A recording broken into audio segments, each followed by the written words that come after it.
Hey, what's up everyone? Josh Quinones here. So it has been just about 24 hours since I've been using the new Samsung Galaxy Z Fold 7. And I kind of have some thoughts here. I just want to share what my past 24 hours have been like with this device right here. Because, you know, this is kind of like that honeymoon phase, really getting to know the device, seeing how it is going to work out for me, if I'm finding myself to like it or already dislike it. But I gotta say, I have been enjoying this device right here. I can't seem to put it down. And one of the main things that I do like about the Samsung Galaxy Z Fold 7 right here is that front outer display. The fact that Samsung has now made it wider, almost feeling like a regular phone, just makes it so much more enjoyable to use on that outside display. Like I said, almost feels like you're using a regular phone, although it is still a little bit more narrow than a regular device like an Ultra here. So as you can see here, my S22 Ultra is still a little bit wider than the Samsung Galaxy Z Fold 7, but this is actually still like a really good size right here. It's not too narrow, it's just wide enough to be able to even text with both fingers now. It doesn't feel too cramped up or too small, and it's still tall enough to feel like a regular device as well. And the display on the outside is just absolutely beautiful. And I find myself just using it a lot when it comes to this outside display right here. Now, one thing I will say is that when it comes to opening the device, because of how thin it is, it does make it a little bit more difficult to open it. Once you get the hang of it, you get the hang of it. I mean, I'm sure you'll figure out what works best for you on how to open up to this big, beautiful 8-inch display inside right here. And let me tell you, this display is absolutely beautiful, beautiful, beautiful. And the same thing, you know, even though I enjoy the outside display, I also enjoy using this bigger inside display as well. I have watched a few videos on here, consumed some content here on this bigger display, you know, over the past 24 hours just to test it out and see how I like it. And it's great. You know, I mentioned in my last video that Samsung has improved the crease going down the middle. It is hardly noticeable. Now, I'm sure over time, you know, the more you open and, you know, close, open and close, open and close this device, I'm sure maybe that crease will start to show itself a little bit more. But as of right now, I mean, yes, you can kind of see it when the light is kind of, you know, shine. If you shine it in the light or hold it in the light a certain way, you are able to kind of see that crease. But for the most part, if I'm looking straight at the phone, you know, doing whatever it is I'm doing, watching content, playing games or whatever, scrolling through social media, it's honestly, it's hardly noticeable. I don't even see that it's there. It's not a thought in my mind. I'm really just focused on what I'm doing on this big, beautiful display on the inside. So that inside display has been great. And just the overall device, I mean, I said this in my official hands-on video. If you guys haven't watched that, go ahead and check that out. But just, it's crazy how thin they were able to make this device. Not only open, but even when it is closed, I realized that it is about just as thin or thick, or however you want to say it, as my Galaxy S22 Ultra right here. I mean, they look pretty much the same size. Maybe it's a little bit thinner. I don't know, it's crazy, but it's just about the same amount of thickness as my S22 Ultra right here without a case. And it's just crazy because when it's in I noticed, you know, all throughout yesterday into, you know, a little bit of today, when holding it in my pocket, whether it's a pocket up here on my shirt, what I was wearing yesterday, it was so light and it didn't really bother me because sometimes with the clunky phone, it could kind of weigh down your shirt a little bit if you have it in your top pocket. But with this one, it honestly really didn't even bother me. It was in the pocket of my pants perfectly fine. It didn't feel like it was bulging out of my pants. So it's crazy that Samsung was able to get this as thin as they did and still keep the same size battery as last year's model. So I'm really liking what Samsung is doing here, or what they did here with the Z Fold 7. Now, I really can't talk about battery life because it's too soon. It's only been, you know, about 24 hours now. But I will say that when taking it out yesterday, you know, I was gone for a while. Samsung had an event for us. I was out there taking lots of pictures, tons of videos. And after that, we did go out to Times Square as well, take more pictures, take more videos. And the phone didn't die on me. And I still got back with like maybe 30% battery life. And when I left, I believe I was about maybe 80-something% battery, around 80% battery, somewhere around there. And I used it a lot, you know, and I got back, I was still around 30% battery life left, or 30-something. But I mean, it seems like battery life is going to be pretty good on this device for the size that it is. And of course, you know, if you're gonna be using that, you know, bigger inside display, it is going to consume more battery life. So just keep that in mind when it does come to these foldable devices. Now, one thing S Pen. No, this device does not have any S Pen support. I brought my S Pen just in case, just to see, to make sure, and no, it is not compatible with this device right here. Now, I do have some thoughts on that because I know there are going to be a lot of people complaining about that, like, oh, they took away S Pen support, and there are going to be a lot of people who don't even really care, because I know there's a lot of people out there who don't really care about the S Pen, who don't find themselves using it. Even, you know, those that have an Ultra device, you know, it has an S Pen in it, but a lot of people don't even use that. But there are also a lot of people that do, or a good amount that do, and I am one of those people.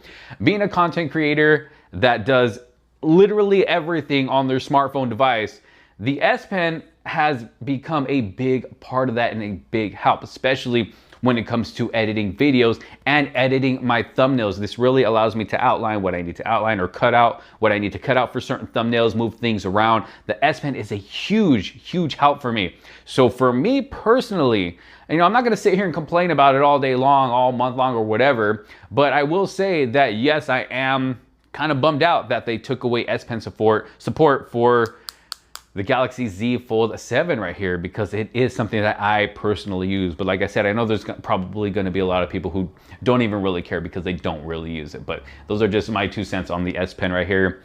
Hopefully Samsung will bring it back for the next foldable device. Hopefully they hear this video and hear that there are people like me who do actually really love using the S Pen. Just give it some support. If you don't want to integrate it into the device, okay, fine, but just give it some support so I can be able to use this S Pen right here to help me create my content. Now, like I did mention, while out yesterday, I took tons of pictures, tons of videos, and I was actually able to capture some really good shots with this device right here. So starting with that selfie camera on the outside, I did take a lot of selfies yesterday, even took one with the main man himself, and the selfies actually came out really good. So I am pretty satisfied with the selfie camera on this device right here. And I also took a lot of photos with the rear facing cameras. You know, we got that main lens, ultra wide angle lens, we also got a 3x telephoto lens, and for the most part, I mean, all of these photos came out really good. Even in some of these low light situations, they did have a little concert for us yesterday where Jaden Smith and Willow Smith both came out to perform. I was able to get some good shots of them, but I will say, when it comes to movement, you know, you're trying to, you know, capture a moving subject. Maybe, you know, you got a person running by. So for instance, I was trying to capture a picture of Jaden Smith just kind of, you know, walking back and forth on the stage. He wasn't really walking, he was kind of moving at a little bit of a faster pace.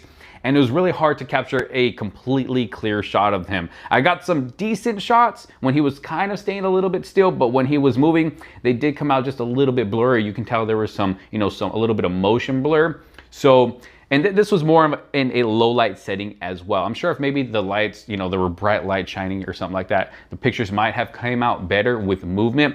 But with the low light setting right here, I was able to get some decent shots, but like I said, you can tell that there was some type of motion blur from trying to take pictures of him moving around. But other photos came out great, whether I was using the ultra wide angle lens, the main lens, or the telephoto lens, as you can see here. Took a lot of low light photos as well, because it was more in the evening, more in the night. Today I'm going to go out, take some more shots during the daytime, but you know, for all the shots I took last night, for the most part, they all came out pretty good. Now, when it comes to video, I'm actually pretty satisfied with video. Like I said, this is more of a low light setting, you know, so more low light videos going on here. So even for the low light stuff, I mean, it still came out pretty good. I am more than happy with, you know, the video quality that I'm getting with the cameras on this device right here. Now, is it the best video quality I've ever seen? No, it's not the best video quality I've ever seen, but it's still pretty good, and it's gonna get by. It's gonna be more than good enough for anybody using the cameras on this device right here. But y'all let me know what you think just by basing off, you know, what you're seeing right now. Just let me know down on the comment sections below of what you think about video quality so far. And I will be, you know, putting out a full 4K dedicated video, you know, testing out, you know, all the cameras on this device right here at 4K in the daytime, nighttime, 4K 30, 4K 60, you know, like I usually do here on the channel. So make sure you subscribe so you don't miss out on that video. Now, while out in Times Square yesterday, it was raining quite a bit. So that also gave me an opportunity to be able to check out or test out the water resistance on this device. I found myself using it out there in the rain. I didn't really hide it too much because I wanted to see, okay, if I get some water droplets on here, is the phone gonna start acting up? Is it gonna start acting crazy? And honestly, I was able to use it perfectly fine out there in the rain. Now, of course, you don't want to get it super drenched or dunking in water for a super long period of time, even though it does have some water resistance. Of course, you still always want to try to avoid that because you never know, accidents happen, you never really know. But just out there in some light rain, the phone did perfectly fine. So when it comes to water resistance, I'm not gonna find myself worrying about it too much if I have to use it out in the rain or, got water coming down or accidentally get it splashed on or anything like that. I'm sure the phone will be perfectly fine. Now, one thing that I did notice yesterday when setting up the fingerprint scanner on the side is that for some reason, it just took a really long time. Now, it seems like this only happened to me because I did ask around to some of my other friends who did have the device. They said they had no problem setting up their fingerprint scanner, that it worked perfectly fine. But for some reason with my device right here, it did take a bit longer. Like it wasn't reading it, right away when setting it up. It took quite a bit to actually set up my fingerprint. And I set it up twice, but after that, I noticed it was still kind of having a problem. Then a friend mentioned to me, well, do you have it always on in the settings? So I went into the settings like, oh shoot, I don't. So I turned it back on and then it was still like, I wasn't able to just tap it and it would turn on like it does now. Like now it works perfectly fine. So there was just that short period of time where it just wasn't working right for me. It wasn't working the best. I'm not really sure why, but now it seems to be working every single time I use it and it is super fast. So there was just something there that happened in the beginning. I'm not really sure unless maybe my thumb was dirty. I really don't know, but now it works perfectly fine every single time, as you can see here. Bam. Let's do it one more time. Bam. Again. We'll do it with the screen off. Bam. So as you can see, it works perfectly fine every single time. I have it since I had that little issue going on. Now it works perfectly fine every single time. I don't have any issues with it. But other than that, performance has been great. It's running that Snapdragon 8 Elite processor. It's just a smooth, snappy performance, on both, the front display and even this big, beautiful, look at that. It's hard to open it because of how thin it is sometimes. So I'm sure if you are using a case, it is going to make it easier to open the device. But even on this big, beautiful display, performance is still great. Super snappy, super smooth. I absolutely love the performance on this device right here. And like I said, over these past 24 hours, this isn't a full review, okay? So just keep that in mind. This is not a full review. This is just what my experience has been like over these past 24 hours. And I have been loving my Samsung Galaxy Z Fold 7. So of course, I need to continue testing it out, continue using it, start playing a lot of games on here to see how it does with that. So if there's something that I didn't mention in this video, it's because I probably haven't got to it yet. Like I said, it's only been 24 hours. But one thing I will mention is that I did say this in my last video as well. I'm glad that they brought the punch hole camera cutout back on this inside display right here because pictures come out so much better and video even comes out pretty decent as well. It's almost like using that outer, selfie camera as well. But the Samsung Galaxy Z Fold 7, it just looks so beautiful. Let me wipe this down a little bit. It looks so beautiful in this shadow blue color. Look at that. But they do got other color options. They got the blue, they got the silver, they got the, the jet black, right? Are they still calling it jet black? I can't remember the exact name. And then they got that new mint color. That new mint color is absolutely beautiful. Like I said, if you haven't checked out my previous official hands-on video with this device where I go through all the specs and everything like that, go ahead and check out that video. And if you do want to pre-order one for yourself, I'll have a pre-order link down in the description below so you don't miss out on any pre-order deals that you can get.